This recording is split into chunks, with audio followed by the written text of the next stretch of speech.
Thank you, everybody, for tuning into my session on TV. My name is Paul. I'm a developer relations engineer at Google. I work on TV, tablets, foldables, basically all the different large screens in the different places in your pockets and in your living rooms. And this session is all about building adaptive apps on all the different form factors, and in this session, in particular, about TV. So I just have a few quick slides that are apparently not displaying for whichever reason. So I just have a couple of quick business slides. Just bear with me as I go through the business updates. They always make me do this before I start talking about Compose for TV. So at CES this year, we announced that tvOS, Android tvOS, has grown by 47% year-over-year growth rate, and now has over 220 million active monthly devices, so monthly active devices. And this is global, right? So these are some fantastic numbers. And we're continuing to ship on more and more devices. As the TV ecosystem grows, we're shipping on more devices than ever before, according to Tech Insights. So that's terrific growth in the ecosystem. Now, many of you are probably very familiar with the places where Android TV is running, like on the Chromecast with Google TV, which is my personal favorite devices, and also the ON dongles sold by Walmart in the United States, and of course a wealth of integrated TV experiences in panels like by Sony and TCL and Philips and many others. For instance, this one here on the right, up there in the corner, is a Hisense Canvas TV, which is a really beautiful TV panel. When it's idle, it shows all sorts of beautiful artwork, and it really functions as a great picture frame. And then we also have that one in the bottom right, which is the GoMo 2 Pro, which is a projector running Google TV as well. So some really cool new form factors in the TV space as well. So this is the last marketing slide, I promise. We're also thrilled to bring many new, much more value to our partners and developers. In 2013, for instance, we saw that how users were engaging with TV. They were spending over 200 minutes in apps per day in Google TV alone, and on other Android TV OS devices. So really great opportunity, great integrations, great engagement opportunities for you as developers as well. Now, over the past couple of years, I would say we have been on a mission to improve the app quality on TV, starting with, first of all, better performance. So we've begun requiring TV app developers to start integrating with app bundles, and what we've seen as developers integrate with app bundles is across the board roughly 20% size reduction and freeing up about 20% space on users' devices. And this is especially important on TVs where the hardware is very limited and the storage space is very valuable. We've also done our part at Google to optimize Android 14 for TV with reduced boot times and performance improvements with scrolling. And second of all, what we've also done is we brought the developer experience to be more consistent across the board, right? So one of the things that we've done is we brought round TV icons, so you can use the familiar round icons from your application and see them on Google TV as well. And with that in mind, finally, we've also brought incredible improvements to the developer experience by, of course, bringing Compose to TV. And that's the thing that I really want to talk about in the rest of this presentation, the great work that the team has done to bring Compose to TV. Oh, looks like we have a little commercial break here. Let's skip over that ad. All right. Back to our regularly scheduled programming. So quick show of hands. Let's liven this group up a little bit. Who here has heard of the Leanback UI toolkit? Oh, that's a lot of you. I would say about half. Leanback was based on Material 1, and to put it gently, it's pretty dated, right? It doesn't look that great anymore. And as developer relations, I've heard a lot of feedback about it. First of all, of course, the data design, but also that it's really difficult to customize it. It's great that you have templates, but it's really difficult to customize those templates. Does that resonate with anybody? Yeah, a little bit. And of course, also that it doesn't really adhere to Google's own best practices, right? For one, it's based on fragments. Show of hands, who loves fragments? Awesome, nobody, literally nobody, that's awesome. Who loves MVP architecture? Nobody. So fragments and MVP architecture, pretty dated design. We heard your feedback about Leanback, it's not great. So that brings us to Compose. And instead of giving Leanback as a UI toolkit a fresh coat of paint, what we did about 2 years ago is we said, well, this is really a great opportunity. Instead of giving that refresher to lean back, we need to really bring Compose to TV. And what this means is today, fast forwarding 2 years, whether you're building a streaming app or a music app or some kind of fitness app or whatever kind of experience you're building on TV, the best way, the go-to way to do this is with Compose, and that includes TV. So let's see how Compose can make developing for TV a breeze. We have a couple of great built-in components, and before we jump into these components, let's just go through like an overview of what a typical layout on a TV app experience might look like. We can start with talking about navigation. Now, a typical paradigm for navigation on TV would either put the navigation on the top, as we see here, or putting it on the side of the screen, as we see here. And what works best is sort of based on like your design requirements. But as you think about what is the right design for your application, bear in mind how focus comes into play as users are trying to navigate your application. For instance, if you have the top navigation, or if you're thinking about implementing top navigation, think about how users might be scrolling down vertically through lots of different content, and if they want to be able to navigate to a different component of the application, they basically have to scroll all the way back up to the top. But similarly, if you have side navigation and a lot of your content is horizontally scrolling, it might be also equally tricky for them to go back and reach the side of the screen if they have to navigate all the way back through all those different rows. So use the right navigation pattern that works well for your application. Let's also take a look at some of the ways in which we can showcase hero content on Google TV.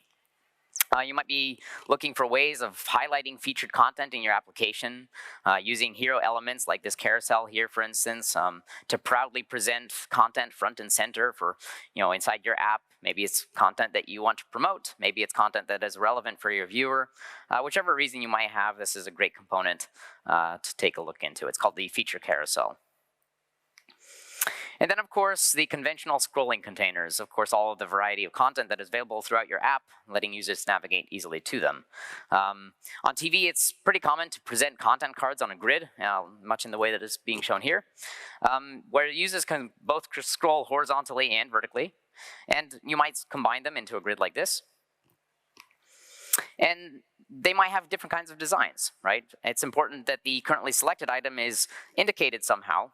And it's easy to see from a few meters away. It's worth bearing in mind that many people have their TV in their living room. They're sitting maybe a meter or two away from the screen. And also bearing in mind that maybe the contrast ratio isn't great, right? If you ever tried to watch TV during the day, for instance, maybe due to ambient light, the contrast ratio is not so great. So you have to make it clear and well indicated on the screen which component is currently selected.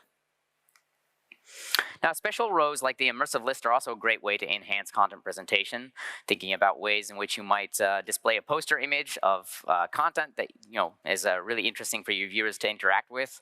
This might include presentations of any kind of item that is selected, so you have to imagine as you go through this row and you scroll horizontally, the background images change, shows you some different kind of content descriptions. Maybe you show some interesting content like which actors are playing in that, or what the content rating of the content is. And this is what we call an immersive list. Now let's explore how you can use Compose to build these components, right? So I talked briefly about navigation. So here we take a look at the top navigation. So to build the top navigation, we can use a component called the tab row. And inside the tab row, basically we just iterate and we create composables for tabs. And inside that, you basically provide all the content inside the body of it. The default focus indicator is a pill, so that's what we're using at the top, but we might want to switch it up to have an underline. So here in this animation, we're using an underline instead of a pill, and we can customize that by implementing the indicator parameter using a custom indicator here for the underline. We have a ton of different types of tab row defaults and other kind of defaults throughout Compose for TV. And if you're wondering how to transition between the pages, one way of implementing this is using an animated content composable. Here what I've done is I've implemented a slide and a fade together with a size transition to basically create this neat transition. So as you're switching between the different tabs, just basically with this transition spec, it allows you to animate that to your liking. And if you want to use a side navigation instead, for instance, like YouTube does it, there's a navigation drawer composable that you can use. Works in much the same way. The content of the drawer is then provided with various navigation items inside it. And these are all composables that are provided out of the box. And if you have, for instance, a need to have an entire drawer that can be opened and collapsed, you can also use the modal navigation drawer. Works in very much the same way, just has a little bit of a different appearance. And you can also customize the transition for this one. Great. So another commonly used pattern, like I mentioned, is the hero content. Here we see a feature carousel. And what I've done here is I've actually customized this animation. So instead of scrolling horizontally, it allows you to, as you switch between the different pages, you get a different kind of animation. So this could either auto-scroll through a time interval, so every couple of seconds it switches over to the next page, or by using the D-pad on your remote control, tapping left and right, navigating between the different items. In order to do this, you can use the carousel composable, and for each slide in the carousel, you can then add the carousel item composable. Here you can provide whatever kind of background you want and the content inside it, and you can design this to however you want. You can even put interactive content that you can interact with there. And the animation, what I've done here is, I haven't demonstrated in this slide, but you can use a context transform property to create something unique like the animation that I showed just a moment ago. So what we're seeing, for instance, in this slide is the slide in vertically and slide in horizontally transition spec animation. Great. So then moving on to scrollable contents. How do we implement this in TV? I hope this looks pretty familiar to those of you who are familiar with Compose, because guess what? It's just the way that you do it in Compose. So columns and rows are from Compose Foundation now also work on TV. So if you've been following along with Compose for TV as it went through alpha, and now it's gone into beta, you might have noticed that the old TV lazy rows and the TV lazy columns and lazy grids are now just the regular plain old lazy columns and lazy rows and lazy grids. So nothing special needed for TV anymore, and a little bit more about this migration from alpha to beta in the later part of the presentation. All right, cool. So looking at this scrollable content, this grid of content, what sort of like stands out as missing, right? Imagine you're holding a remote control and you want to interact with something. What's sort of missing from this picture? Exactly, highlights. So focus indicators, right? So how do we implement focus indicators in TV? Now, unlike touch interfaces, TV pretty much only depends on visual state changes by using a remote control. This is really important because when you're holding a remote control, you need to know where the focus is moving from, right? Where the focus currently is and where it's moving to. So yeah, this basically gives the user a starting point to visually identify where navigation is starting. And highlighting an element, in a way that is very bold and very clear is really important. To make the element stand out, you can adjust the size, you can apply a thick border, you can give it a glow, you can give it a different kind of color. But the really neat thing is you can combine all these different ways, and let's take a look how. So Compose makes it really easy to do this. You just basically have a surface. Your card would be a surface here, and the surface then becomes the backbone of any focusable element. So for instance, it allows you to make a element scale when it receives focus using the scale property. Or it allows you to provide a border with the border property. Or it allows you to provide a glow with a glow property. And you can also provide, by the way, an inset for the border. And of course, as I mentioned, really neat, you can combine all these different things. So in these animations that are displaying, actually, you see that I wasn't completely honest because the border is also, for instance, including a scale. So combining things and making it look right for your design needs, totally feasible. You can customize it to your liking. And you can customize the cards themselves using different pre-built card components. We have one of 4 different types of card layouts provided by Compose out of the box. There's the standard card, which has the content description underneath it. You have a classic card, which is includes them both. you might have a compact one where the text is overlaid on top. We also have a wide classic card available. And to help you combine these things, we also have card containers that allows you to combine a selectable card with text adjacent to it. All right, moving on to the content grid. So this is the most straightforward way and the essential way to let users browse your content, right? We've now basically taken a scrollable container with cards that can be, get that indicators. And how do we then combine these things, right? We can create a scrolling content row using the lazy row composable, which then on TV devices optimize its scroll behavior. So what's different the way the things scroll on a touchscreen versus a TV is on a touchscreen when you slide and you drag your finger over the screen, it'll slide very smoothly. Whereas when you have a remote control, you bring focus to the element and it sort of jumps and slides. So it's always bringing it into a fixed spot.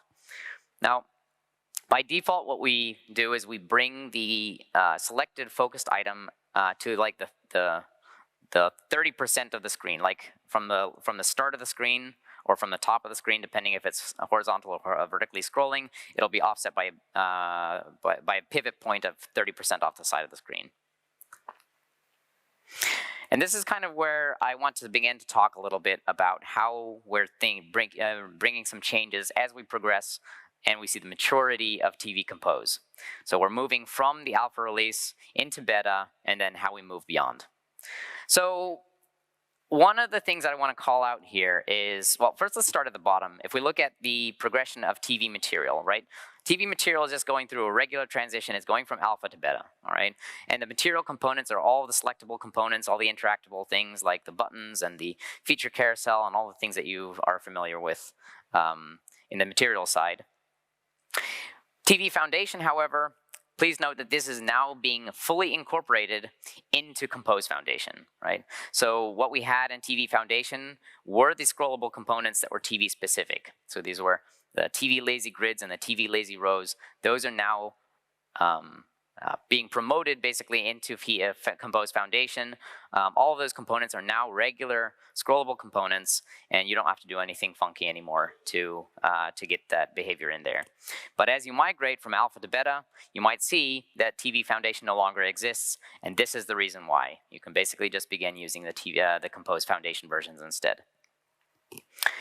There are two main changes that I want to call out, all right? One of them, if you had been using the immersive list, we no longer provide the immersive list, all right? I'll get into a reason in just a second. And then the second one was about the pivot offsets. I mentioned that the pivot offsets by default behave with a 30% offset. Now, if you want to customize this, for instance, want to bring the pivot offset all the way off to the side of the screen, to the start of the screen, or when it's scrolling vertically to the top of the screen, this pivot offset is now going to be using the bring into view spec, and that is just part of the Compose Foundation. So about the immersive list, for those of you who have been using this, right? As it's being removed, this is not really a big deal. The main reason that we removed it is because it was effectively just like 5 lines of code. And those 5 lines of code were very opinionated about how the data was presented into the component. And we saw from feedback from developers that didn't make a lot of sense. So we've gone back and we said, like, well, just take a snippet. Here's an example of how to do it. And depending on how you're presenting your data, you can make it fit into your needs. So here's a snippet of how I've implemented a simple example of a movie list that is interactive. As you scroll through the different content, it shows you the details. That's basically just providing a box. When the selected items changes, it just provides state change. That state change is then reflected in the composable, shows some text, and a background image, and some more text. Very easy. There's a code snippet for this. It's basically just what's on the slide. I know it's a couple of lines of code. There will be a blog post, more about that later. Bring into view spec, as I mentioned, the pivot offsets is going away. Now, pivot offsets originally was built specifically for TV, and it was using under the hood the bring into view spec. So what we've done is we've exposed bring into view spec as 1.7.0 in the beta of Compose Foundation. You can now use and completely customize this and basically define the behavior that you're looking for to achieve the same result. I know this is a couple of lines of code, It doesn't quite fit onto the slide, so there is a code snippet. There will be a blog post about this, so if you miss the QR code, no worries. There's a blog post coming out in the next couple of weeks that'll provide these snippets together with some other migration details. All right. Already pretty much at the end of this. With Compose, basically bringing the visually appealing and engaging apps to TV has never been easier, right? So I've collected various resources for your convenience. Should make getting started on TV an absolute breeze. I've really enjoyed using TV Compose, and I'm sure that you will too, as you're very familiar with Compose. So for developers, we have the various developer guidelines. There are some guides that spell out how to build browse and detail screens on TV. And we also have some samples. I want to call out 3 samples. You can find it in that link. We have Jetstream, which shows how to integrate a player.